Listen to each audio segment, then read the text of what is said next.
Hi, I'm Cam Holmes, and I'm on the Pints and Ponytails show. I can't wait to get up to parties in paradise with all the sexy girls.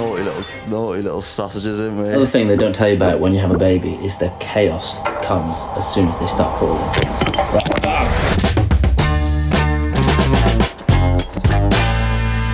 A shame, think something new under sun.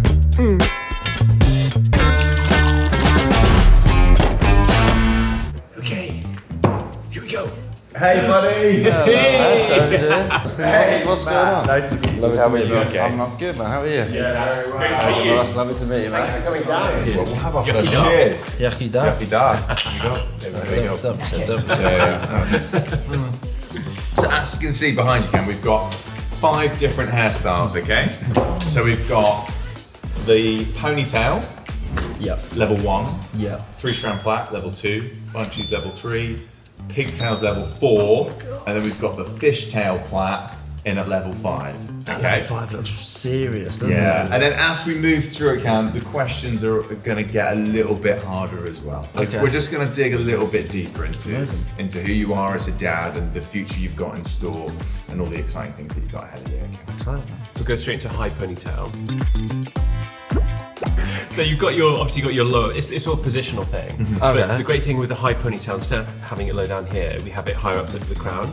And then that opens the door for us to be able to do the plait and other different styles. Yeah. And so the brushing for this one, Cam, is important. For this one, we're gonna brush at the base of the neck up into the hand. So this is the first movement, and the brushing is actually really important because we want to get as much tension as possible, eventually into the band. So increasing tension as we go. Yeah, that's it. Okay. And it seems simple when we do the pony, but actually, I say the most important part is the brushing.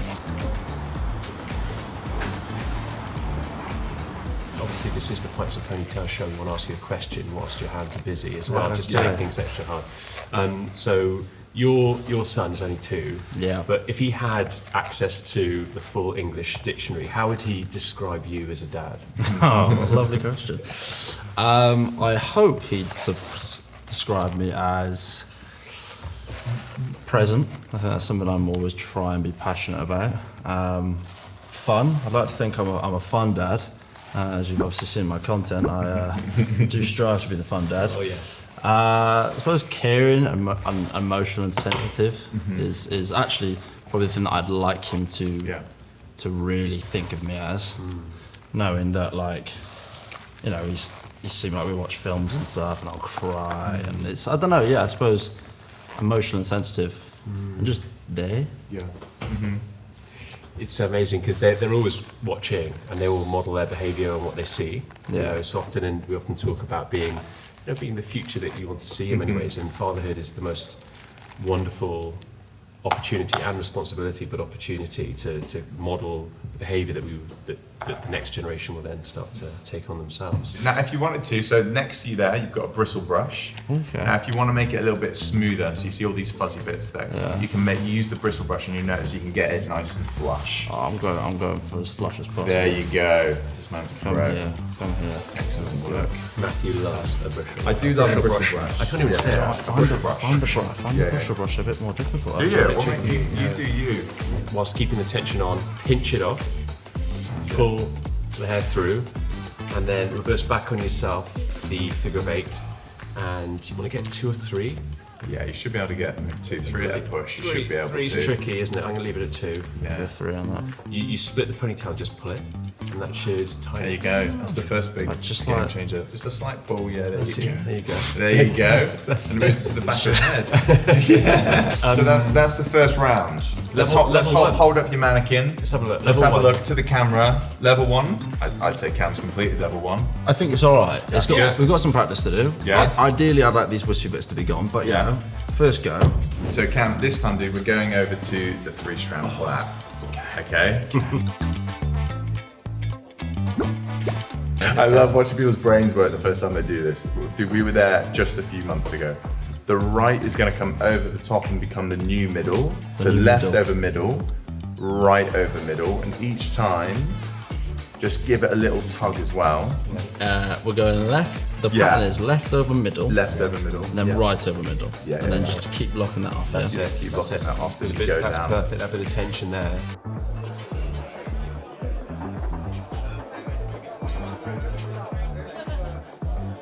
Find this could change your algorithm. Just Gil's hairstyle. Okay. Cam, do you mind talking about fatherhood from when you were younger as well and your experiences? Yeah, of course.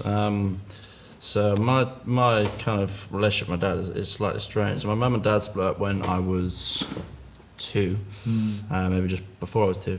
And I saw my dad, but not as frequent as like I see Reggie now. They both met new partners. They've always been amicable with each other, but there was some tension there, which meant that I didn't see my dad as often as I think a child should see their dad. Okay. But me and my dad now have like the best relationship. Like I ring him literally sometimes 3-4 times a week. If anything, I think I annoy him by the time I ring him. And like so, I look at it in a way that it was all meant to be, but I know that he regrets it. Like we speak about it and he gets quite emotional, and you know there was no one's fault in it as such really. It was, you know, 2 people fell out of love and that's the way it was, but it meant that he didn't have as much time with me as he wanted, and I think he always looks back at that, and especially now with my son, like he's amazing with my son, absolutely adores him. Do you find that's like seeing that softness from your dad opens up just another world completely? Seeing that him with Reggie. Oh, massively. Like it makes me. It made me really emotional the other day because actually when because now Reggie's 2, I was like, that's the age that my mum and dad split up. So I was like, that's now like Reggie just not seeing me. And every morning he wakes up, he's like, Dada, where's Dada? That's then like him being like, well, where's he gone? And you can't explain that to someone. So in part of me sees that little boy inside me as a 2-year-old and goes, you didn't know where Daddy went. Are there any particular lessons that you had from your father that you're taking into fatherhood yourself?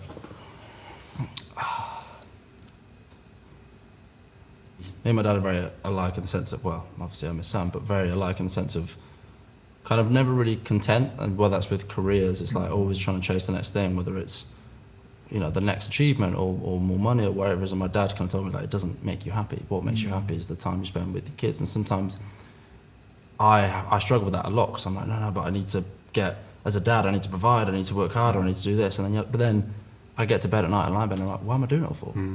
We get the bigger house, we get more money, we get a nicer car, we get more toys for him. He doesn't care. He just wants me. Yeah. I think for a first go, Hey, that's great. That's actually quite good. That's decent. That's really good. Okay, so that's level 2 completed. All right, dude. So we're going to move on to bunchies now. Okay, bunchies. This is a pintail comb or a rat pin. So basically, we're going to use this to create a little bit of a centre parting. So you want to get the pin directly between the eyes, and then you just slowly start to move the hair to one side. So once you've moved all the hair to one side, you just grab one of the thicker bands. You're not really worried about it being neat, you're just trying to pop it to one side. And then we basically create another ponytail. We'll then take the other thicker band and we will position the first bunch just behind the upper ear. That's one thing I didn't even think about, is like the brushing and the knots and the crying. Yeah. That's navigation I haven't even considered until today, boys, so thank you. If you ever find yourself spiraling or feeling overwhelmed just with fatherhood and work in general, and if you do, is there anyone in particular that you speak to? One, yes, 100%. There's that. Definitely at the moment, I think. So I often find myself getting very overwhelmed, and I think my dad is actually the person I think I turn to the most in that kind of scenario, because I'm very much like a chip off the old block. I'm exactly like him, and especially my stepmom actually. So I speak to my stepmom, and she knows my dad so well that she can now come speak to me as if like the same advice she'd probably give him. So yeah, I speak to my friends a lot about it as well. I think, you know, even though they don't have kids, it's just sometimes I don't think you, as a dad, you don't need someone to go, oh, do this, do that, do that. You just need to sometimes just to vent and offload. I think that's the thing, because I don't, especially Em being pregnant, I try. She's gonna watch this and be like, well, you don't. I try not to like offload to her because I'm like, she's going through a lot. So sometimes you need to go outside of that and just vent to your friends or your family. How much as they can do. Hey man, I think we've done those are well. great. Look at that. Oh my god. That's really good. Level 3. He's nailed I've it. actually smashed that. Next up, we're going to plait these bad boys. So level 4.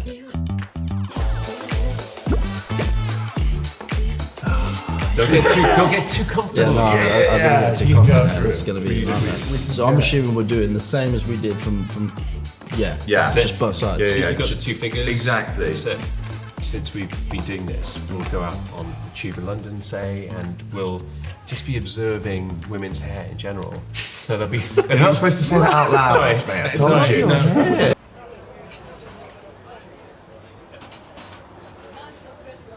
How's it going? I think it's going well, but I'm just Yeah. it's that pressure at the bottom, isn't it? Oh no, there we go. This bit's far too long. How many loops are you doing on the old You need a Pigtails? few more on those ones. So Cam, what do you think that children learn from watching their fathers more than words could ever teach? I think definitely love, affection, patience. I think when I say love, so I mean the way your dad interacts with your mum. The way you treat others, I suppose, is an important thing. I think generally it's just being a good human being is most likely the most important thing. I think that's a huge one. Is how you treat others, and also how you treat their mother as well, because you're the first male role model that we are the first male role models our children get to see, and it becomes their expectation of that's how a man treats a woman. Yeah, I think it's important that they see all emotion. It's just how you. I think it's how you navigate it as a dad. Like if there is anger, like you say, it's the repair. I think a lot of it is tone. Like he knows when Daddy's saying not to do something, never shout. And I think that there's no need to shout. The only thing I think there's any time you need to shout is if he's in danger. You need to get the check. Alright, dudes, how are the pigtails looking? Do you know what? Oh wait, was I supposed to do the other one? She's going to school like that. She's going to Do you school. know like that. what? We can just do profile and try it like that. There you go. Yeah. And then we're going to go on to the final round, which is the fishtail plait. The pièce de résistance. Right, what do I do from here? So from here, Copeland. So that goes over to there. Oh, You so grab that's not it. going that way. Yeah. And then this one, little bit of hair there. You pull it, and then now that becomes part of the right one. Jesus. It's going to take a long time to do, but you can get slightly bigger ones. So that forefinger goes through, you grab that hair, you twist it, and you just grab it. So you can see how that fishtail starts to take shape. Right, let me take it. There you from go, here, dude. man. Okay. You got it. Thank you. So do you find with the so-called crisis of masculinity, are you aware of that? Do you feel different raising a boy in this current environment? And do you speak or consider your actions in a different way?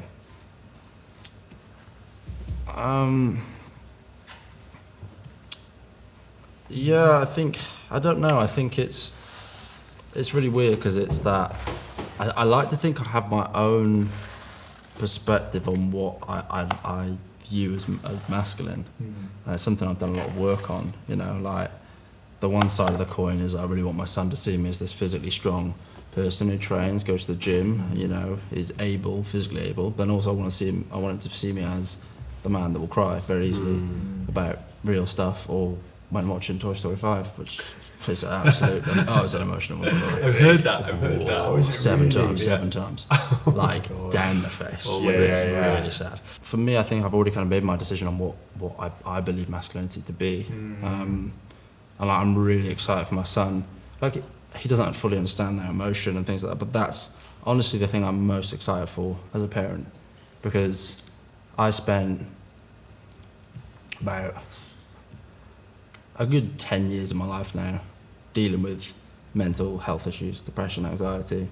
A lot better in the last few years, like I was saying, but there was always that part of me that was like, why? Why me? Why is this happening? And now I'm like, I understand why. It's because if any of my kids have any form of mental health issues, I can not only sympathise with them, but I can now empathise with them now. But I think that's the thing. That's why I'm weirdly I'm not excited for my kids to have any form of struggles, but knowing that the world we live in now, they're most likely to, and that's okay. Yeah. And like that's what I want to be able to tell them. Like, it's okay. I don't want to be scared of it because I'm not scared of it because I've experienced it all firsthand myself. And can I ask, mate, how did the depression, anxiety, like, how did that show up for you? 'Cause it's something personally we've both dealt with, and you know what that period was like, how it felt, how it changed you. So it's something I've actually never spoken about. My best friend, when I was 19 years old, took his own life, and that really, I almost explain it in a way of like that. I look at it in a way of like that gene was there in my head, ready to go, and all it took was it needed like a spark, and that's what it was. When he took his own life, it just went downhill, and then after that I went through a really bad breakup, and that was just another kind of spark, and after that it was just years of trying to navigate through life, and then kind of got a bit better, went on the show, and surprisingly thought that was going to fix everything. That I told myself, I was like, I need something bigger than this. I need to just keep going forward. Made it worse. So you know, year after the show, I was in probably the worst place I ever have been, and yeah, it was weird. And it was the first thing they told me that was actually like the things you think you want. Sometimes the grass isn't always greener. But I honestly, and I said it at the start, the main thing that changed this was my son, and one day I'll be able to tell him that, and it'll be a really nice thing. So I forget a bit. It's. I never thought it was going to go, to be honest. I thought I accepted that that's going to be me for the rest of my life. But yeah, I think it was just this 19-year-old boy that had something really traumatic happen to him, and all that other trauma came out from me growing up with divorces going left, right and centre. There's all this different stuff. And then threw myself onto a worldwide TV show and thought it would make it better, but surprisingly, it didn't. So when your kids are all grown up and they look back on their fatherhood, how would you like them to remember that time with you and how you were as a father? I love how you boys sat down and went, right, well, when they're doing the hardest hairstyle, should we ask them an easy question? No, we should advance both at the same time. Maybe we should have gone the other way, but no.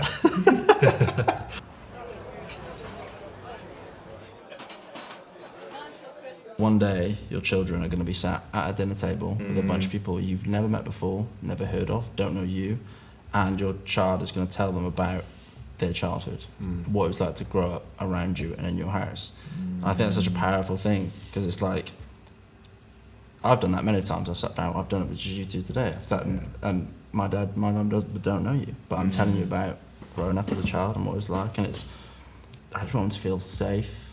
I want them to feel confident inside the household, in the relationship they have with me, with them, to be able to speak to us about anything. I want it to be fun. I want it to be chaotic, which sounds strange, but I came from a chaotic, family of 5. I suppose comfortable is the thing, and it's like knowing that it's just a safe, comfortable household, but also a fun household. Like, I think that's why I love what I do now with the content, is that one day Reg's gonna go, what's going on here? And the twins are gonna be like, what's going on here? And I'll be like, well, your dad's dressing up as a princess, and we're gonna be running around outside, and we're doing this. And I think that's why I love this job, is because like one day they're gonna see it and be like, well, this is actually really fun. Can I seal this bad boy off? And then that means once you seal that off, you've completed it. I'd like it to be a bit more croissant-y, like a bit more. That's very croissant-y. Very croissant-y. If you wanted to, you can even put a little donut clip on top of that there. If you want to slide that in, zhuzh it up a little bit. Okay. I just turned the clips at you. Yeah. You're doing too well. Why is that happening? Much further over there. There you go. Yeah, that'll do. Let's have a look. Oh, beautiful. Oh man. Look at that. I'm happy. Well with that. done. I think that's, for a first go. That's awesome. So that's level 5. You completed it, mate. There we go. honestly, you two are very varying levels of I'd just like to focus on a couple inches. Yeah, and then that's what just she said. call it a day. Cam, mate, thank you so much for coming on the Pints and thank you for Ponytails having show, me. mate. The ponytail, the plait, you can do bunchies, you can do pigtails, you can do the fishtail plait. I feel confident. Like I think it's a when you start on the ponytail, like you said, it kind of all seeps into each other a little bit. Yeah. Even this last one, it's the rappy. You were locked in, and I could feel it. And also thank you so much for sharing and being so vulnerable. Yeah. We really appreciate everything that you said today. It's been a pleasure. No, thank you.